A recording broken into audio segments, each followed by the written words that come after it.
Everyone, आज की video में हम कराएंगे ज्योमेट्री का पार्ट जिसमें डेफिनेशंस, फॉर्मूले, रूल्स और एग्जाम में कैसे क्वेश्चन पूछे जाते हैं ये सारी चीज़ें हम आपको बताएंगे और टू द पॉइंट बताएंगे। बहुत ज़्यादा डिटेल में नहीं कराएंगे, जितना इंपॉर्टेंट है सिर्फ उतना ही कराएंगे और एक्स्ट्रा कुछ भी नहीं कराएंगे।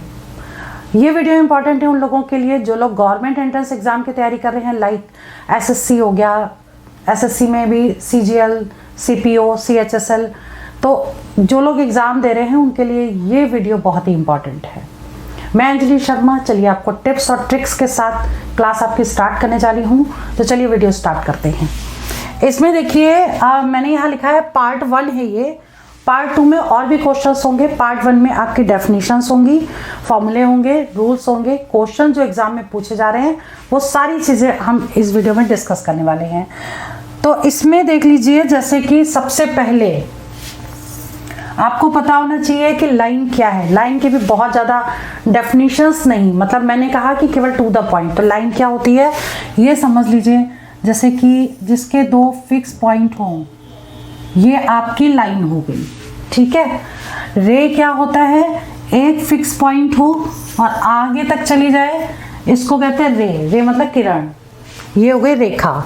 एंगल क्या होता है, एंगल मतलब एक ये रे और एक ये रे, ये आगे तक जाए, ये आगे तक जाए और यहाँ पर इनका जो पॉइंट है वो सेम हो, एक ही पॉइंट से निकले, और इसको कहते हैं वर्टेक्स। इसको ओ एज्यूम कर लिया, इसको कहते हैं वर्टेक्स, ठीक है।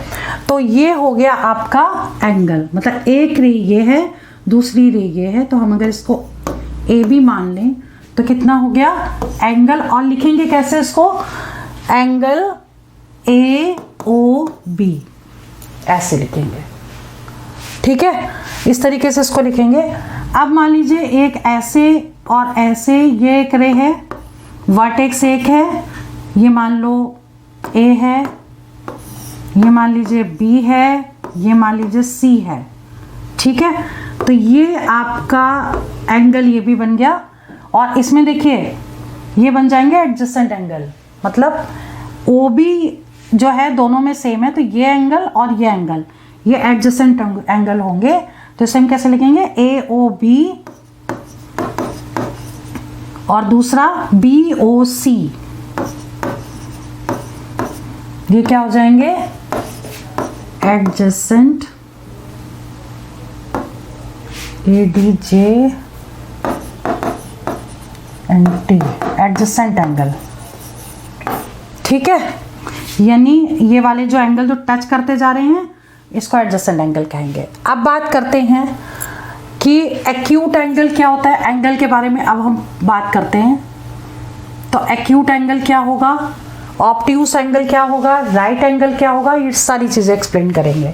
देखिए एक्यूट एंगल होता है जो 90 से कम बने, लेस देन 90, जैसे ओ ए बी, यहाँ 90 ना लिख करके यहाँ लिखेंगे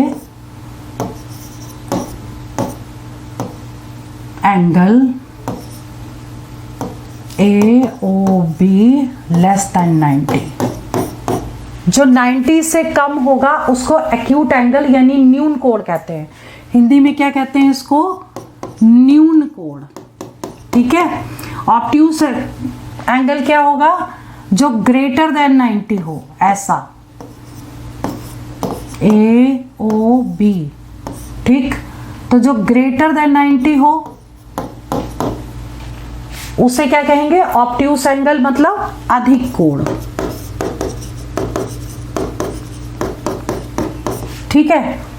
और राइट एंगल जो 90 डिग्री बनाए, ये 90 हो गया, ये ए है, ये ओ है, ये बी है, जो 90 डिग्री बनाएगा वो आपका हो गया राइट एंगल यानी कि समकोण, ठीक है, ठीक।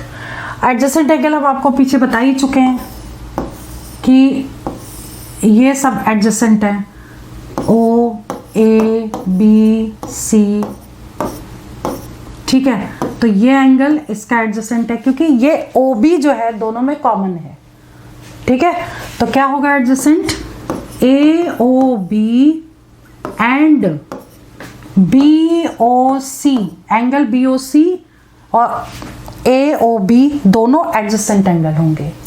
क्लियर, इनका वर्टेक्स पॉइंट एक ही होगा। अब बात करते हैं नेक्स्ट, इन सेंटर। देखिए ये होता है इन सेंटर, इसका ये फॉर्मूला है। पहले तो हम ये फिगर समझ लें, ठीक है। कोई भी ट्रायंगल बनाया और उसको बाइसेक्ट कर दिया तो ये जो बनेगा अंदर एक सर्कल बन जाएगा, ठीक। और आई जो है ये वाला जो पॉइंट है वो आई होगा और हमें निकालना है एंगल BIC। तो BIC is equal to 90 degree plus इसका हाफ, ये वाला। तो ये इस फिगर में ये वाला फॉर्मूला लगेगा, इसको याद कर लीजिए।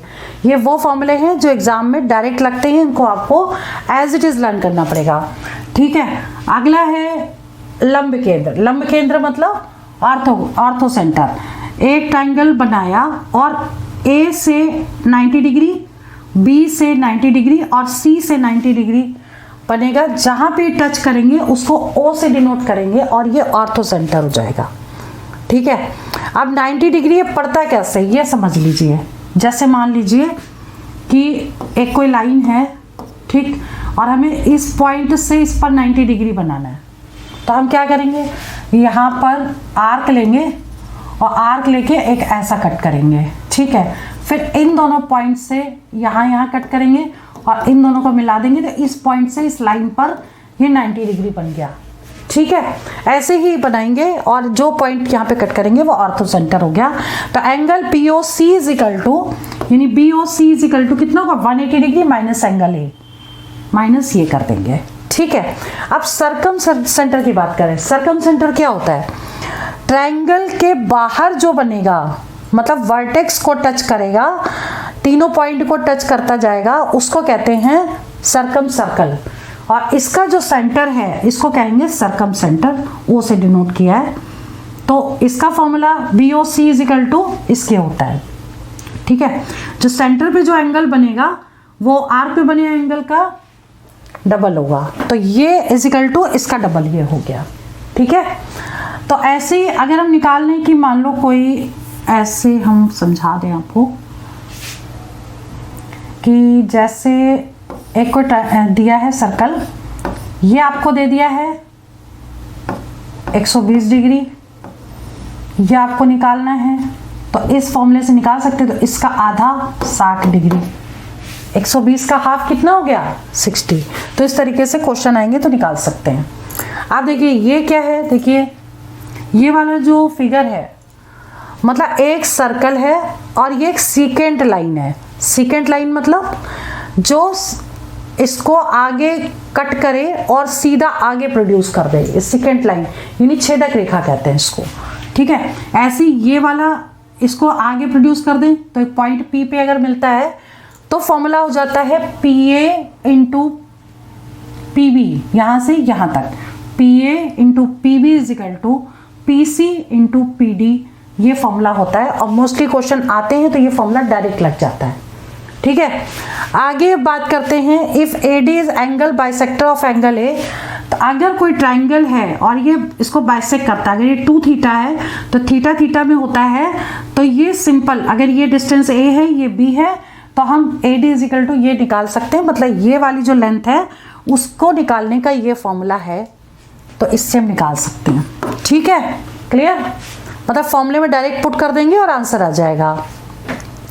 अब सेकेंड मैंने जैसे अभी बताया आपको, जैसे यहाँ पर दे रखा है कि किसी भी सर्कल में ये लाइन तो हो गई कॉर्ड, आगे बढ़ा देंगे तो ये हो जाएगी सीकेंट यानी छेदक रेखा, ठीक है।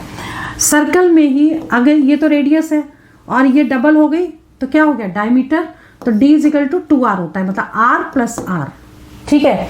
कॉर्ड यानी जीवा, कॉर्ड यानी जीवा क्या होती है, सेंटर से ना, सेंटर से भी पास हो सकती है कि दोनों जॉइंट पे मिले। इसका मतलब ये है कि सेंटर पे जो जीवा होगी वो सबसे बड़ी होगी कॉर्ड, ठीक है। यहाँ पे जो कॉर्ड यानी जीवा है ये भी हो सकती है, ये भी हो सकती है, मतलब बहुत सारी जीवाएं इस पे हो सकती हैं। एक सर्कल पे ये है, ये है, ठीक है, लेकिन सबसे बड़ी कौन सी होगी? जो सेंटर से पास करेगी। ठीक है, इसको कहते हैं सेक्टर। किसी भी सर्कल में सेंटर है ये, और ये सेक्टर हो गया, तो इसका एरिया भी आ सकता है और आर्क भी आ सकता है ये। ठीक है, तो अगर इसका एरिया अगर निकालना हो तो ये एरिया वॉल्यूम वाले टॉपिक में हमने करवा रखा है, इसका डिटेल उसमें से देख लीजिएगा, क्योंकि एरिया और वॉल्यूम के टॉपिक में ये आता है। ठीक, बस इसको हम सेक्टर कहते हैं, ये समझ लीजिए। आगे बढ़ते हैं, नेक्स्ट है वर्टिकली अपोजिट एंगल क्या होते हैं। एक रे ये जा रही है, दूसरी रे ये जा रही है, ये ए बी हो गई, ये सी डी हो गई, तो ये एंगल इसको ओ मान लें, ये एंगल इसके इक्वल है, इसको कहते हैं वर्टिकली अपोजिट एंगल। ठीक है, अगर इसको 1 मान लें, इसको 2 मान लें, तो angle 1 is equal to angle 2, और इसको अगर 3 मान लें, इसको 4 मान लें, तो angle 3 is equal to angle 4। ये दोनों जो होंगे वो क्या होंगे? Vertically opposite angle. ठीक है, ये इसके इक्वल होगा, ये इसके इक्वल होगा। क्लियर? अब बात करते हैं ट्रांसवर्सल लाइन की। मतलब अगर एक लाइन ये खींची है, ये लाइन इसके पैरेलल है, एक लाइन है L, दूसरी लाइन है M। ठीक है, और इसमें एक हम ऐसी लाइन खींचते हैं जो होगी ट्रांसवर्सल लाइन। ट्रांसवर्सल लाइन यानी कि तिर्यक रेखा, तिर्यक रेखा। ठीक है, अब क्वेश्चन इसमें से बहुत आते हैं, और उसको समझ लीजिए। अगर ये लाइन इसके इक्वल हुई, ठीक है, तो ये एंगल 1 और एंगल 2, ये दोनों क्या होंगे? कॉरस्पॉन्डिंग एंगल होंगे। एंगल 3, एंगल 4, ये दोनों कॉरस्पॉन्डिंग एंगल होंगे। तो angle 1 is equal to angle 2, ये इसके इक्वल भी होगा, सेम साइड में होंगे। ठीक है, एंगल 3, एंगल 4 दोनों क्या होंगे? Corresponding angle. ठीक है, ये दोनों कॉरस्पॉन्डिंग एंगल होंगे। अब एक चीज और समझिए, ये लाइन पैरेलल है तो ये एंगल इसके इक्वल भी होगा। हम इसको ले लें 5, तो एंगल 2 एंगल 5 के इक्विवेलेंट होगा, और एंगल ये 6 ले लें, एंगल 4 एंगल 6 के इक्विवेलेंट होगा। ठीक है, मतलब ये लाइन है, ये और ये एंगल इक्वल होगा, और ये एंगल इक्वल होगा, और इसको क्या कहेंगे? Alternate interior angles. Alternate interior angles कहेंगे। ठीक है, क्लियर? अब इसके बाद बात करते हैं कि अगर ये लाइन इसके पैरेलल है तो इन दोनों का सम 180 डिग्री होगा। ठीक है, M L line parallel to M, ये पैरेलल का साइन है, तो angle 2 plus angle 6 is equal to 180 degree, और एंगल 4 प्लस 5 180 डिग्री। ठीक है, और लीनियर पेयर के अकॉर्डिंग, एग्जाम के अकॉर्डिंग देखिए, किसी भी लाइन में ये एंगल प्लस ये एंगल 180 होगा, ये एंगल प्लस ये एंगल 180 होगा। तो इस तरीके से हम अगर एक एंगल पता है तो सारे निकाल सकते हैं। ठीक है, अब बात करते हैं क्वेश्चन नंबर नेक्स्ट की। लीनियर पेयर्स क्या होते हैं ये समझ लीजिए। अगर कोई लाइन हमने ड्रॉ की, उस पर कोई सेंटर ले लिया, ठीक है, तो इस पर कितने भी हम एंगल बना लें, ठीक है, ओ मान लिया। अब मान लो A B C D E F बन गए एंगल, सारे के सारे क्या हैं? रे हैं ये, मतलब आगे तक प्रोड्यूस होंगे। एंगल 1 मान लिया, एंगल 2 मान लिया, एंगल 3 माना, एंगल 4 माना, एंगल 5 माना, मतलब ये एक स्ट्रेट लाइन है और इसमें जितने भी एंगल्स बनेंगे सबका टोटल 180 डिग्री होगा। ठीक है, angle 1 plus angle 2 plus angle 3 plus angle 4 plus angle 5 that is equal to 180 degree. ठीक है, अब ट्राइंगल्स में आते हैं। ट्राइंगल्स में क्या है? Sum of these angles is equal to 180 degree. Angle 1 plus angle 2 plus angle 3 is equal to 180, और कोई भी ट्राइंगल बना हो उसका एक एक्सटीरियर एंगल अगर एक एक्सटेंड कर दे साइड को तो इन दोनों का प्लस इसके इक्विवेलेंट होगा, ये भी फॉर्मूला होता है। ठीक है, अब बात करते हैं सर्कल की। अब सर्कल में समझिए, ये एक सर्कल है, सर्कल में ये सेंटर है O, ये हो गई रेडियस R। ठीक है, अब इसी में आते हैं, ये सर्कल है, ये रेडियस सेंटर है और इसको क्या कहेंगे, कॉर्ड। ठीक है, अब फिर से एक सर्कल है और इस पे हमने एक एंगल बना दिया और यहाँ पर एक बना दिया, ये जो एंगल है वो इसका डबल होगा। ठीक है, अगर मान लो ये x है तो ये 2x होगा, सेंटर पे जो एंगल है वो 2x हो जाएगा। ठीक, अब एक चीज़ और, सेमी सर्कल है, सेमी सर्कल में कितने भी एंगल बनाओ ये 90 डिग्री होगा। ठीक है, अर्धवृत्त में स्थित कोण समकोण होता है, तो आर्क ये वाला जो सेमी सर्कल है यहाँ पे जो एंगल जितने भी बनेंगे, ये वाला तो ये सब एंगल क्या होंगे, 90 डिग्री होंगे। ठीक है, अब बात करते हैं, अगर सेम कॉर्ड है, ठीक, तो इसमें जो भी एंगल्स होंगे वो इक्वल होंगे। अगर ये 1 है ये 2 है तो angle 1 is equal to angle 2 बराबर होंगे। ठीक है, और भी बना लो, ये भी इक्वल होगा, ये भी इक्वल होगा, जितने भी आप बनाओगे सारे आपस में इक्वल होंगे अगर सेम कॉर्ड पे बने हैं तो। ठीक है, तो इस तरीके से हम ये सारे निकाल सकते हैं। एरिया ऑफ सेक्टर तो हमने बताया ही आपको, ये सेक्टर हो गया, SECTOR, ये एरिया ऑफ सेक्टर। ठीक है, अब बात करते हैं साइक्लिक क्वाड्रिलेटरल।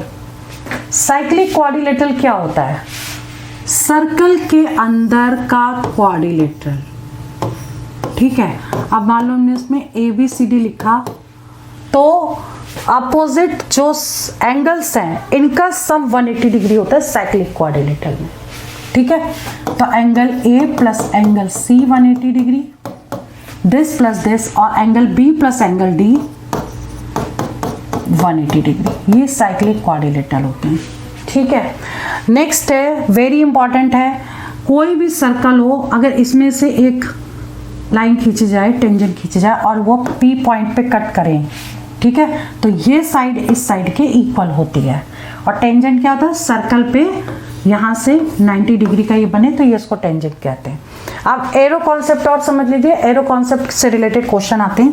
अगर एक लाइन इस लाइन के पैरेलल है, ठीक है, तो इसमें जितने भी ऐसे एरो बनेंगे, तो जैसे ये अल्फा हो गया, ये बीटा हो गया, ये एक्स हो गया, तो इधर के साइड का इक्वल इसके इक्विवेलेंट होगा। तो यहाँ पे हम क्या लिखेंगे, X is equal to alpha plus beta.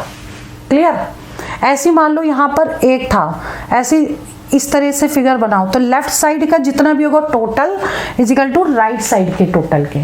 जैसे x plus Y plus Z is equal to alpha plus beta plus gamma. ठीक है, ये लिख दिया है, इससे एंगल्स इजीली निकल जाते हैं। ठीक, अब बात करते हैं नेक्स्ट, ये वाला फॉर्मूला देखिए, एक ये सर्कल है, दूसरा सर्कल ये है और इन सर्कल को इंटरसेक्ट किया गया है। और इसमें अब आपको बताना है, तो मान लो कि ये टच कर रहा है, ये टच कर रहा है, तो उसके नेमिंग दे दिए। तो AB is equal to CD and ये फॉर्मूला लगता है एक्स वाई स्क्वायर, इसका square is equal to AB square plus PQ square. ये फॉर्मूला आपको लर्न करना है। ठीक है, चलिए अब स्टार्ट होते हैं क्वेश्चन कि एप्लीकेशन क्या है और कैसे इसको यूज करना है। ये क्वेश्चन अब जो करवा रहे हैं वो एग्जाम में पूछे गए हैं। ठीक है, in a triangle ABC, AB is equal to 8 centimeter, AC is equal to 12 centimeter, AD is angle bisector of angle BAC. If BAC is 60 degree, what is the length of AD? ठीक है, अब अगर हम एक triangle बनाएं ABC, ABC एक triangle है और एंगल जो दे रखा है BAC दे रखा है, यानी कि ABC, और ये दे रखा है आपको 60 डिग्री। ठीक है, और क्या दे रखा है, AB 8 दे रखा है और AC 12 दे रखा है AD बताना है। AD बाइसेक्टर इसका बेस है। बाइसेक्टर मतलब आधा आधा डिवाइड करता है, यानी कि ये 30 हो गया तो ये भी 30 हो गया। ठीक है, अब इसके अकॉर्डिंग देखिए ये फॉर्मूला होता है, AD निकालना है तो यहाँ पे थीटा कितना हो जाएगा 30 डिग्री और इसमें पुट कर देंगे। ठीक, A हो गया आपका 8, ये A हो गया और ये B हो गया और इस फॉर्मूले में पुट कर रहे हैं डायरेक्ट। देखिए AD इक्वल टू कितना 2, A का मतलब 8, B का मतलब 12 और कॉस एंगल कितना 30 degree upon A plus B यानी 8 प्लस 12। ठीक है, अब इसे वैल्यू पुट करते हैं और सॉल्व कर देते हैं। कॉस 30 की वैल्यू कितनी होती है, पहले हम इसको ऐसे लिखते हैं 2 इंटू 8 इंटू 12 और कॉस 30 जो साइन 60 होता है, साइन 60 √3/2। ठीक है, और अपॉन 20। क्लियर, 12 और 8 20 हो गया। अब इसको हम कट कर देते हैं, कितनी बार जाएगा, यहाँ 10 आ गया। फिर से हम इसको कट कर दे, 2 छंग 12, 2 तियाँ 6, 2 पंचे 10, 8 तियाँ 24, ये 24 हो गया √3/5, मतलब कि डी ऑप्शन करेक्ट हो गया। ठीक है, मतलब फॉर्मूला अगर याद है तो डायरेक्ट वैल्यू पुट करके सॉल्व करना है, कुछ नहीं करना। आगे बात करते हैं क्वेश्चन नंबर 2 की। क्वेश्चन नंबर 2 है, एक चक्रीय चतुर्भुज MNOP में एंगल O के सम्मुख है। चक्रीय चतुर्भुज वही साइक्लिक क्वाड्रिलेटरल जो बताया हमने आपको। एक सर्कल बनाओ, एक क्वाड्रिलेटरल बनाओ, ठीक है, और MNOP डाल दो इसमें। लेकिन M और O आपस में क्या है, सम्मुख का मतलब अपोजिट है। तो अगर हमने M ये लिया तो O यहाँ लेना पड़ेगा। MNOP यहाँ हमने लिख दिया नेम। ठीक है, अब देखिए एंगल M एंगल O के सम्मुख हो गया। और दूसरा दिया है 2 angle O is equal to 3 angle M दे रखा है और एंगल M बताना है आपको कि क्या आएगा। ठीक है, एग्जाम में पूछा भी गया है। अब देखो M निकालना है, यानी O को हमें एलिमिनेट करना पड़ेगा। और दूसरी चीज़ है कि ये साइक्लिक क्वाड्रिलेटरल में नहीं, इन दोनों का प्लस जो है वो 180 डिग्री होगा। ठीक है, तो angle M plus angle O is equal to 180 degree. ठीक, हमें क्योंकि M निकालना है, इसका मतलब हमें O को एलिमिनेट करना है। ठीक, तो O की वैल्यू यहाँ से M के फॉर्म में निकाल लें और पुट कर दें इसमें। तो O की वैल्यू कितनी हो जाएगी, angle O is equal to 3/2, ये इसके नीचे चला जाएगा एंगल M। ठीक है, वो ये अब हम इसमें पुट करेंगे, क्या आएगा, angle M plus angle O की जगह 3/2 angle M is equal to 180 degree. 2 LCM ले लिया, 2 angle M plus 3 angle M is equal to 180 degree. और ये कितना हो जाएगा, 5 एंगल M अपॉन 2। 2 को भी एक काम करते हैं ना, उधर ले लेते हैं, बार बार लिखना पड़ेगा, 180 इंटू 2। ठीक है, अब 5 से कर दो डिवाइड, तो angle M is equal to 180 into 2 upon 5। 5 से कट किया, 5 दिया 15, 3 बच गया, 5 चक्कर 30, 36 दूनी 72, मतलब ए ऑप्शन करेक्ट हो गया। क्लियर। अब बात करते हैं क्वेश्चन नंबर 3 की। क्वेश्चन नंबर 3 में देख लीजिए क्या करना है। फिगर दे रखा है आपको, ये 23 दे रखी है साइड, ये 20 दे रखी है और ये 12 दे रखी है यहाँ से यहाँ तक। आपको निकालना है x यहाँ पे दिया था। ठीक है, ये निकालनी है। अब इसको करने के लिए देखिए मैंने आपको एक चीज़ बताई थी कि अगर कोई सर्कल है, ठीक है, और इस तरह से कुछ भी बन रहा है तो ये साइड इसकी इक्वल होगी। ठीक है, अब इसी के अकॉर्डिंग हम ये वाला क्वेश्चन को सॉल्व करेंगे। कैसे कि ये जो पूरा दे रखा है इसमें एक काम करेंगे, अगर ये 12 दे रखा है, ठीक, तो ये भी 12 होगी क्योंकि ये और ये आपस में इक्वल होगा। और हम ये डिस्टेंस निकाल लें, 23 पूरे में से 12 को माइनस कर दें, ठीक है, तो कितनी आ जाएगी, ये 11 आ जाएगी। यानी यहाँ से यहाँ तक की जो डिस्टेंस है वो 11 हो गई। तो जब ये 11 है तो ये भी 11 होगी, यहाँ से यहाँ तक ये 11 हो गई, ये 11 हो गई, ये 12 हो गई, ये 12 हो गई। ठीक है, अब टोटल 20 में से 12 को माइनस करें तो ये डिस्टेंस आ जाएगी। तो 20 - 12 कर दें, 20 माइनस 12 कितना हो गया, यहाँ से यहाँ तक 8 हो गया। ठीक है, तो ये 8 हो गया, तो ये भी 8 होगा। अब टोटल x कितना हो जाएगा, 8 + 11 मीन्स कितना हुआ, 19, मतलब 19 मीन्स बी ऑप्शन करेक्ट हो गया। ठीक है, तो आज की इस वीडियो में हमने आपको 3 क्वेश्चन बताए और डेफिनेशन बताई। पार्ट 2 में जितने क्वेश्चन आए हुए हैं वो सारे हम डिस्कस करेंगे और सारा ये कंप्लीट कर देंगे। तो चलिए वीडियो में ओवर करती हूँ। All the best for exam, for selection. जय हिंद, जय भारत।